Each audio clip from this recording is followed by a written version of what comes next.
अमेरिकेचे राष्ट्राध्यक्ष Donald Trump पुन्हा एकदा त्यांच्याच विधानावरून ट्रोल होत आहेत। आता त्यांनी बोलताना आपल्या प्रेस सचिवबद्दल असभ्य शब्द वापरल्याचं समोर आलंय। ट्रम्प यांनी एका मुलाखतीदरम्यान व्हाईट हाऊसच्या प्रेस सचिव कॅरोलिन लेविट यांचं प्रचंड कौतुक केलं, ज्यावर ते ट्रोल होत आहेत। तर ते म्हणाले की ती एक स्टार आहे, तिची बुद्धी, तिचे ओठ असे हलतात की जणू मशीन गनच आहे, ती खरंच एक चांगली माणूस आहे। आता हे शब्द ऐकून सोशल मीडियावर लोकांनी ट्रम्प यांना ट्रोल करत हे महिलांबद्दल असं बोलणं योग्य आहे का असा सवाल उपस्थित केलाय। कॅरोलिन लेविट या ट्रम्प यांच्या दुसऱ्या कार्यकाळातील पहिल्या प्रेस सचिव आहेत। केवळ 27 वर्षाच्या कॅरोलिन यांनी अलीकडेच एका पत्रकार परिषदेमध्ये ट्रम्प यांच्या शांतता कराराबद्दल भरभरून कौतुक केलं होतं।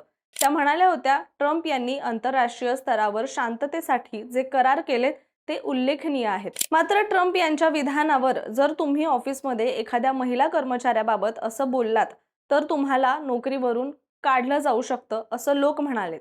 तर ट्रम्प यांना त्यांच्या विधानावर कोणी प्रश्न विचारणार आहे का असंही सध्या नेटकरी म्हणू लागलेत।